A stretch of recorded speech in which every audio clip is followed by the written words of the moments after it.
Okay, so Jayson Downer. I am a ordained minister of religion. I'm an associate forensic psychologist. Okay, Jason. Mhm. So, I understand that you are a part of the prison system.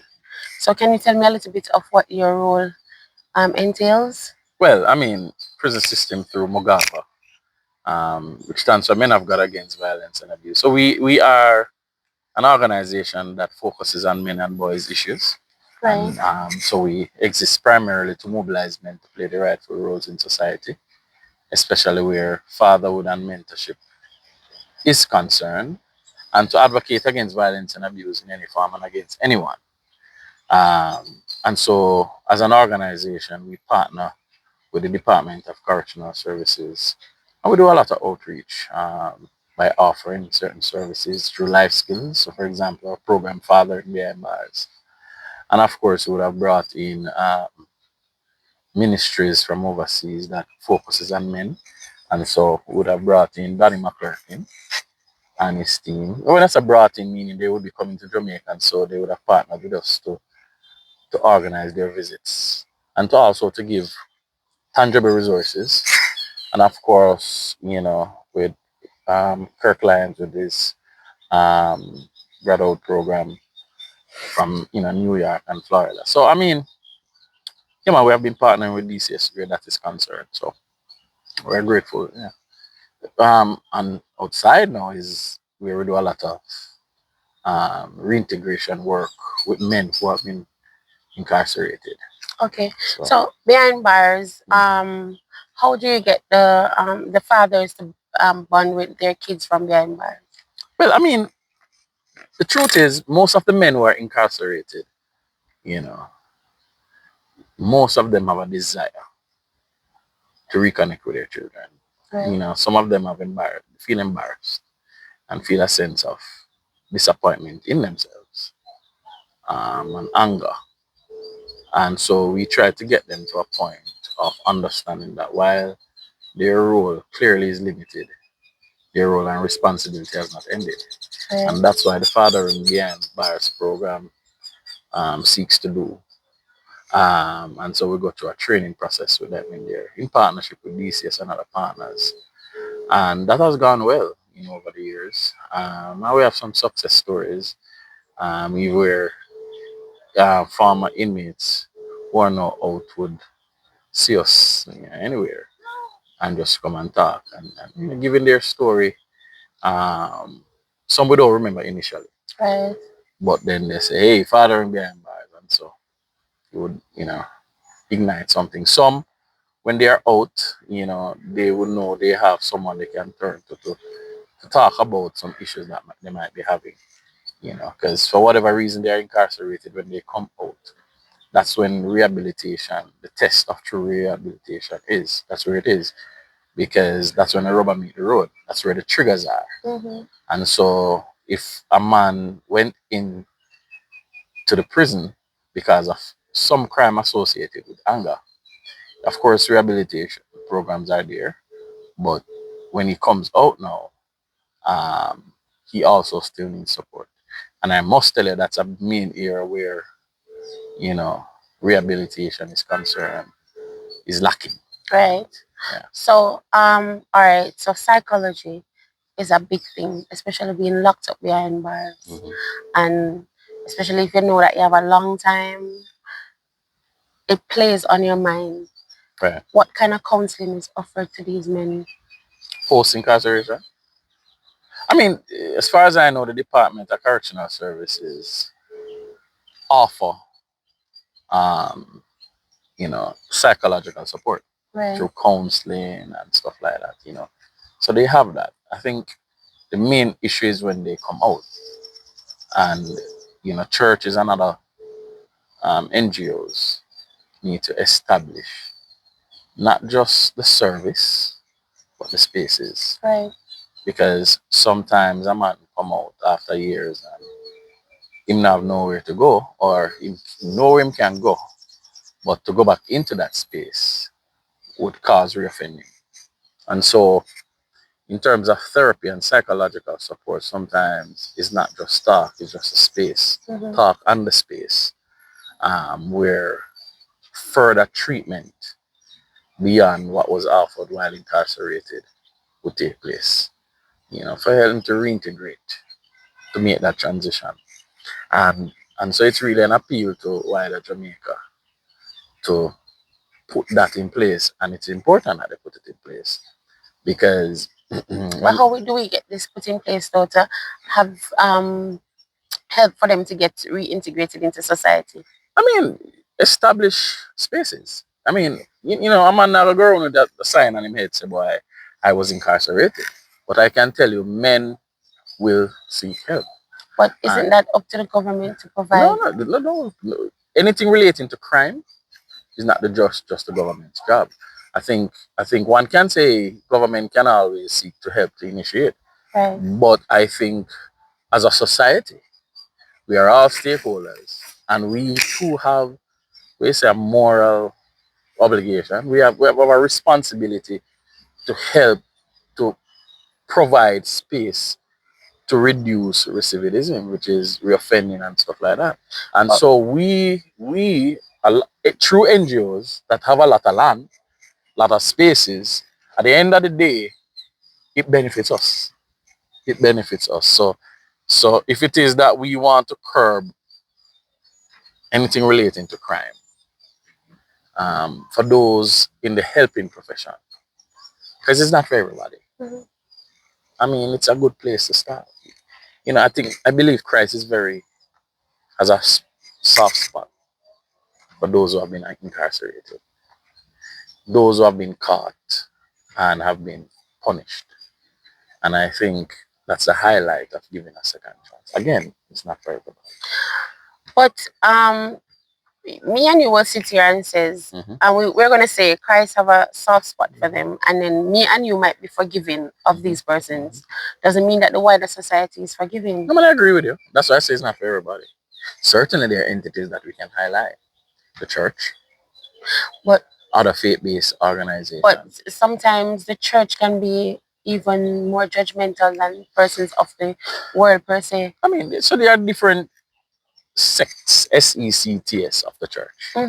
And so again, it's not for everybody who considers themselves Christian. You have faith-based organizations that are considered churches as well. Right. And I'm saying some organization offers counseling, and we're saying go one step better than just offering counseling, but offering a space for transition. That requires proper screening, safeguarding. The persons who are in that space to be properly trained. So I'm not saying you get saved and you have no understanding about the space to just, Jesus saved me, so I must extend myself just like that. There must be a call. And even where that call is concerned, there must be research and then put the resource in place. And it's not for everybody. But I do believe there needs to be that space provided. So are you calling on the wider public right now? I'm calling on, I must big up to Bureau of Gender Affairs, who, through, of course, Minister Grange, through Mrs. Sharon Colbert Robinson, who's the principal director, and of course, my friend Nashan Miller, Male Empowerment, director of the Male Empowerment Unit, who are making strides and giving support to some entities in terms of reaching men. But I'm making a call to general public that more needs to be done where men and boys are concerned. And not just a pat on the back and say, good job, but resources, money, spaces, just general resources put towards men and boys. Because if you save the man, you save the family. I strongly believe that. You save the man, you reach the family. And so I really do believe that if a man who was never fathered properly, if he grew up in a space where he never go to school and he had to work from early and exposed to high level of trauma, it's very hard for him to be an effective father. He will think fathering is is limited to providing. And in his head, protecting, where protecting is you beat up me, you make a beat you back. No, the role of a father goes beyond that. Provider, protector, which we know from a traditional sense. And why a lot of mothers would say, I'm the father of my child, they will get a bit controversial, no? Is because they're limited to those two. Because in the Jamaican society, data will say about 50% of our household is led by either mother or grandmother, single. Right. And so, because the father isn't around to protect, and the grandmother or mother is saying, I'm protecting, then I'm being father as well. Or the father is not around to provide the necessaries, and I am doing it as a woman, or as a woman, then I'm being a father as well. But then there are two others or three others. One, so we talk about provide, protect.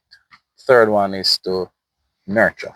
Men need to nurture, and it's important to, and also to model what it means to be a man. The term healthy masculinity versus what is unhealthy or toxic, some people might say. And the fifth one, discipline. There's something about when a father is in the home and administers discipline. Some people say punishment. And that's not something that a woman can replicate. So this whole thing of I am both mother and father, it doesn't make any sense. Hence the reason why I asked, like, for the psychology, the psychological part of it, with the man in prison, coming from a background where he didn't have that father to stand up for him, and now he's in prison. He has a program like this. Is it that you guys help them to nurture them, to bring them into that role, to say, okay, so you have a second chance to go back into society, and this is how you're supposed to play your role. I'm going to give you an example. Yeah, and even if they don't even wait till I go back in society. And so this is where the partnership is important, because I can tell you the Department of Correctional Service would facilitate family days. Right. And through the case managers and others would also facilitate, their other visits, or, letter writing. And again, I said through the case managers, because they will help to guide the process. And clearly, if a man is incarcerated for maybe causing harm to the mother of his children, you can't just up and say, all right, speak to the children. There has to be a process. And sometimes there needs to be time and space and all of that. And so what we do when we go in, we first of all look at who's a father. What's the role of a father? Look at a topic like your absence caused trauma. What does that mean? You understand? And we go really deep. And it's a very emotional time. But I can tell you, all of these men begin to reflect.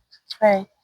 And you have to remember to, I think just generally speaking, the Jamaican man, generally, not all, a lot of Jamaican men do better at fathering in the latter part of their life.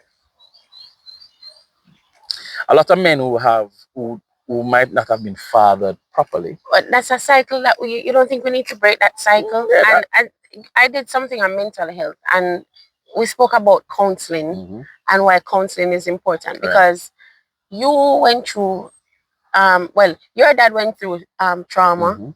Then your dad treat you a certain way because he went through trauma. Then you went through trauma, and because of that, you treat your kids a certain way. So we need to break that cycle. And in that case, like, as I was asking before, a man in jail and he needs that assistance to break that cycle. How do you help that man to break that cycle? Again, program like that, and two, you have to remember now, anecdotally, so there might not be the hard evidence to support this, but based on what we see, more men, the younger fathers, are stepping up. And a part of that is because of the disseminating of information. Right. Back in the day, you never have social media. You never have messaging coming to you like how it is now. And so a man never know what to compare bad father into good father, and what does it look like. No, the information is right there. And there are more men who are deliberate in being present. In fact, Dr. Herbert Gale, anthropologist up by you, he said since 1962, there's more father presence in the home. What, from my standpoint, what I'm trying to say, that while father presence, we see an increase, fabulous. we want to see an increase also in the quality of the relationship too. Right. So more fathers, you see, if you go to antenatal clinics, you see more fathers. You go to PTA meetings, you see more fathers. And these are good things. But we are also saying to these fathers, the emotional intelligence is also very important. A part of fathering is not just directly related to the child. It is how you treat the child's mother, how you treat people around you. So these little things. And we find that more men are more receptive to it, especially from men. Right. And I must make mention of that a lot of time the messaging to men, it's coming from women. And that, of course, there's place for that. But one of the things we're trying to challenge or encourage other men who are deemed outstanding, Right. to also engage in that conversation with other men. And Men tend to listen to men. This is where we come back to, are these men coming out of incarceration, coming into society, society not being receptive. Because remember, when you look at a Vibes Cartel, he was famous before he went in, and famous while in incarceration, and he's out now, and he came out and he's conquering. Not many men have that opportunity. So how do we now get these men to come out and have the same opportunity to come out and conquer? So the question is opportunity to do what? To say I'm a good father, I have improved. What we need to say to the men and what they need to get is that your conquering is not necessarily for the limelight. Your conquering is the living that you're going to do. Your conquering is a relationship with your child. So the idea is to empower them, encourage them to do what they need to do for the relationship of their children. If other people see it and say, kudos, good job, fine. But at the end of the day, you have a God-given responsibility. Whether people, whether others will see yes or no. And for your sake and for your child's sake. We're sake. not only just talking about a relationship with the child now. We're talking about the relationship, but also being able to be in a position to provide. Because a lot of them come out and they don't have that opportunity to be able to provide. Hence the encouragement for wider society. So, for example, one of the hardest things for any man who have been incarcerated to do, not any, but in many, or even in most instances, is to find a good job. There is a trust factor that people don't want to employ somebody who has been convicted of something. And while that is understandably so, there's also the flip side to it that, second chance do exist, and so people need to be given that opportunity to show. Also, I do know from the Department of Correctional Services and teaching them, helping them to get a skill is a big part, so that they can be a bit more self-reliant, and to when they are released, they can go and be good, earn a living, and so that's a part of it, But I think one thing men need to understand is that, one, while society, it's good and it's important for society to pull alongside you, that the reality is, even if society doesn't, you have a responsibility to not find yourself back into that space. But the truth is, it's hard. And that's what I was about to say. It's hard because sometimes, because you were already in that situation, people will now start to judge you. Yeah. People are not going to give you that opportunity. As I said, not many persons are going to be as lucky and as blessed as Vibes Cartel to come out and be able to come back and integrate himself into society. And if you realize, he also speak about the mental health of it all. Because I was watching an interview with him the other day, and he was speaking about the mental health, taking care of your mental health, coming from a situation like that. Yeah, I mean, the truth is, he has a platform, and he will always use that platform, right? And as you rightfully say, 99% of those coming out will not have that platform. Exactly. But again, I think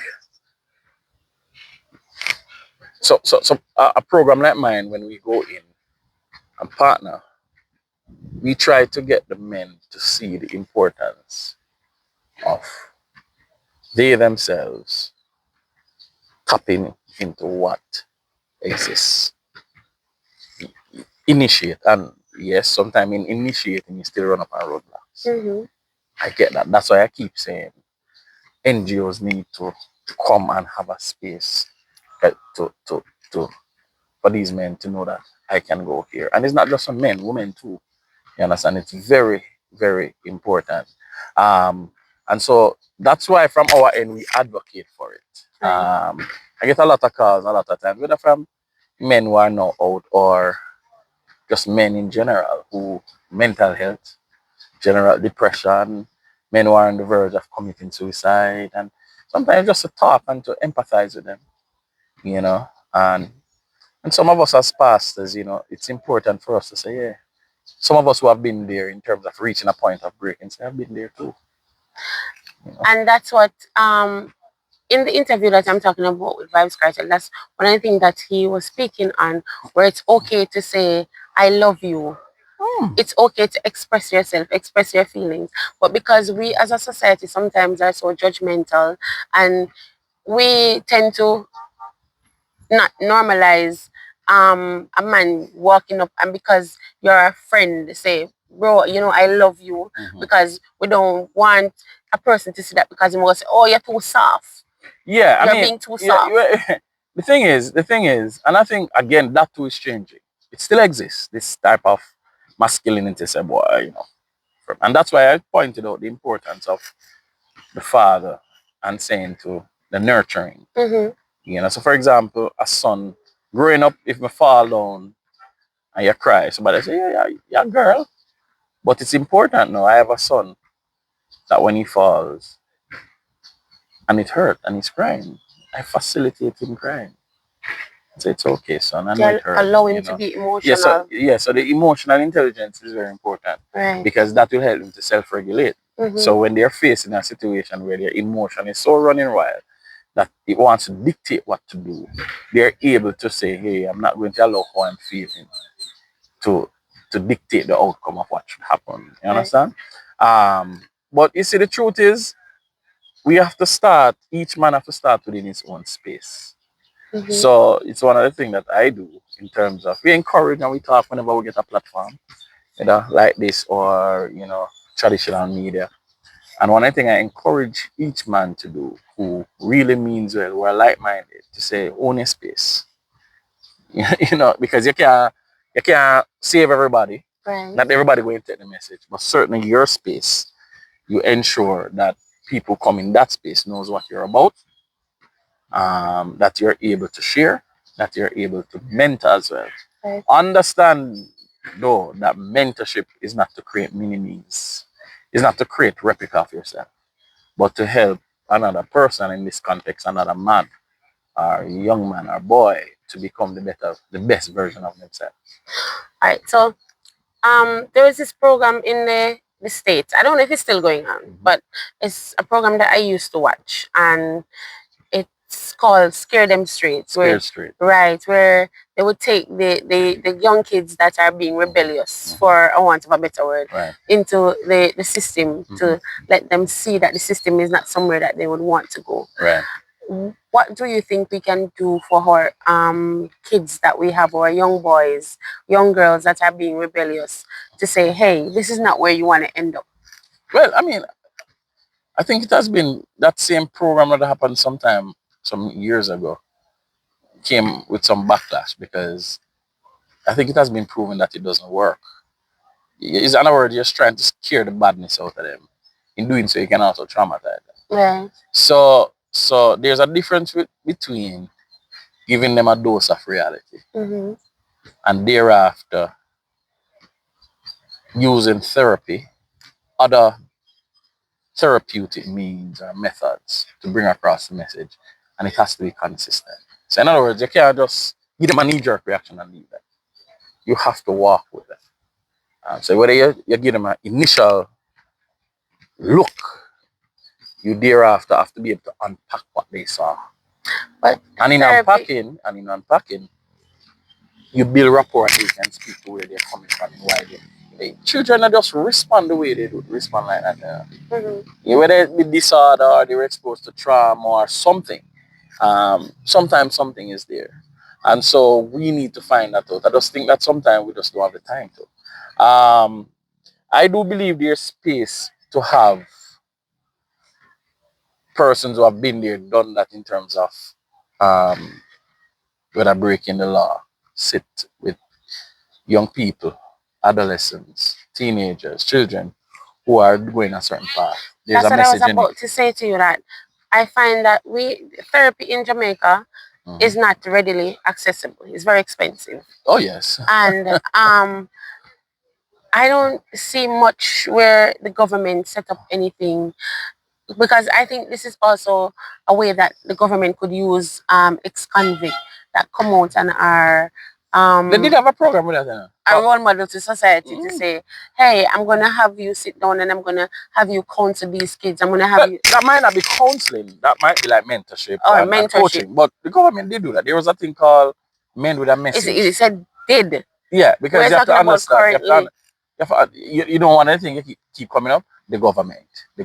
Yeah, but it also, they have to play a part No, as and I well. think they have been. I mean, one can always say, put more resources there in all areas. I will agree to that. No, but it's true. We do need more But resources. I'm not saying that, but I'm not saying no. But let me ask you a question. Do you believe corporate? Do you believe the different stakeholders in society are playing their role? I'm not going to say they're all playing their role, but if corporate starts and they don't see they're getting any backing or any help from the government, they're not going to want to push forward. But here's the thing. I think if we can find collectively reach that point where we understand that the support that is rendered is for our own sakes. Because if we don't, let me use the word treat at-risk youths, those who have been incarcerated, etc., in terms of where rehabilitation and reintegration is concerned, it's when they come knocking at our individual doors. That is true. But so hold on. So it has to be, I think there has to be a balance in terms of approach from all stakeholders. Let me share one other thing I find. So government can offer and do what they need to do and to do more. And persons who are employed do it. And remember now, when persons are employed, you're tasked to do it. Versus when NGOs have people who this is not their bread and butter per se, but this is volunteerism. This is almost where corporate is concerned, is corporate social responsibility. Where others concerned is just being a good citizen. There can be more of a heart thing at play, more heart to do it, more passion to it. And all I'm saying is I think it needs to be facilitated a little bit more where that is concerned. Where government is concerned, yes, more social interventions, certainly. Yeah. All right. So, for example, even my platform here is one that I like positive and would love to do more. But do I get any assistance? Do I get any recognition? There's no assistance. It's like I have to be pushing and funding for myself to be able to get to where I want to get to. And this is what I'm talking about. Yes, you might have someone out here that would want to do certain things, but do they have the resources? For example, in the community where I'm at, there's no youth club. I was speaking to a constable in the area the other day, and I was talking to him about it, and I said, I have 2 young boys and I would love to get them into the youth club and stuff. And basically he was saying to me, do you want to revive it? We need resources.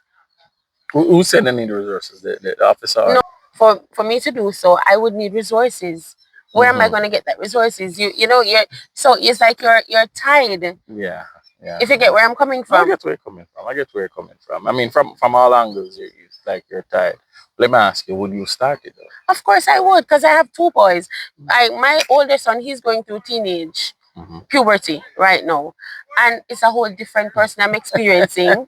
And Yes. I remember reaching out to CBA, and basically in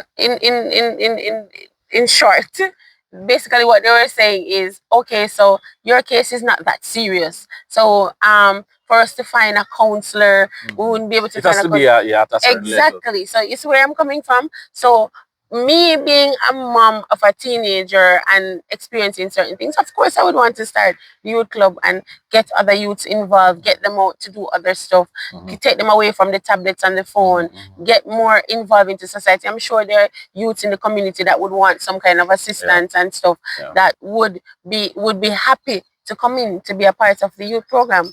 I encourage you to do this because I think, and that's why again I have to applaud the Bureau of Gender Affairs because they are the one who give my organization quite a bit of platform. There are others, partnerships. Well, to be honest, Nashan, he is like, I spoke with Nashan, and because I remember when I was just starting out, and he's very supportive in me getting certain things done and stuff.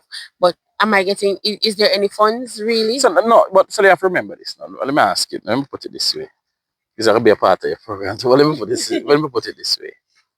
Can you imagine how many vloggers there are who might be saying the same thing that you're saying? We need support because you're doing goodwill. Can you imagine that? How many vloggers? I don't even think it's only vloggers alone, because I was having a But conversation. yeah, support the point. I was having a conversation with a young lady the other day. She went to farming school, and she said she would like to start a farm. She would love to get some help to build a fall coop. She was crying out and said, our MP, Mr. Holness, or somebody, but she's not getting any help.